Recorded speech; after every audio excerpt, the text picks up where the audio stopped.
This Danish couple has booked a holiday apartment for a short trip to Berlin. It's 65 square meters and it has one bedroom. Jörg Prengemann manages it for the owner. It's a service that's in big demand. Bathroom. Oh, very nice. The kitchen. Yeah.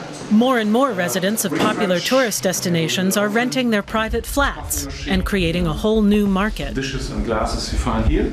We prefer apartments from instead of a hotel. Yeah. It's more private. And what time do you expect us to leave? The couple is paying 286 euros for 4 nights. If the apartment is booked solid, it can bring in about 2,000 euros a month, a tidy profit for the owner. Perfect. Thank you very much. Resign for you if you have paid.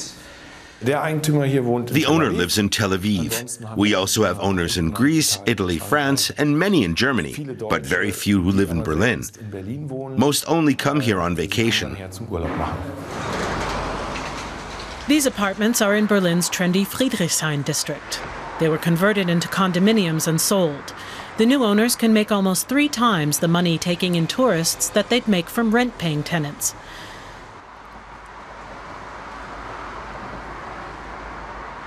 The booming market is served by internet portals like 9 Flats, Germany's biggest, offering more than 100,000 holiday apartments and rooms. Many of them are in cities like London and New York. Last year, 9 Flats tripled its annual sales. But many city residents are afraid the trend will make apartments even harder to come by. 9 Flats doesn't think so.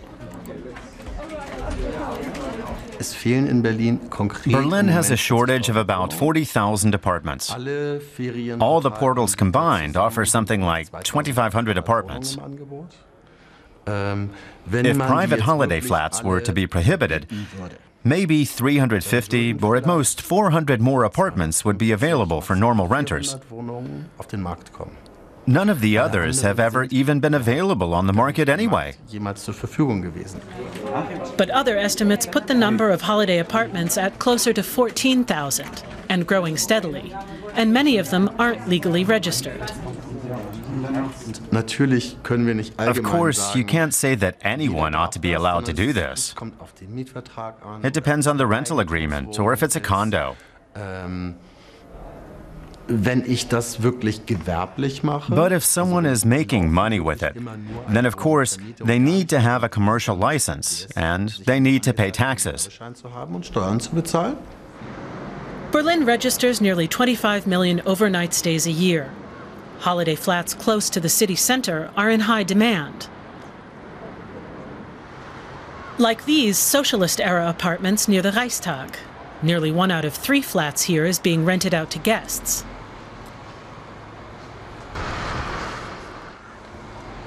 Sometimes they're rented to entire tour groups coming here on holiday.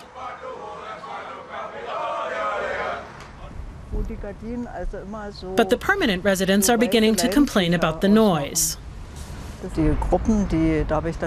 called the police many times because these groups carry on until 2 or 3 in the morning. You'd think they'd get tired or just fall over from so much boozing, but no, they just keep going. So I don't have any choice but to call the police. Now the Berlin city government is considering prohibiting the private holiday apartments. That would put the service center and others like it out of business and eliminate the jobs. Jörg Prengemann is hoping for a compromise. A regulated spectrum of options would be far better than a complete ban. The Berlin Senate is set to vote on the so-called misappropriation of living space in the coming weeks.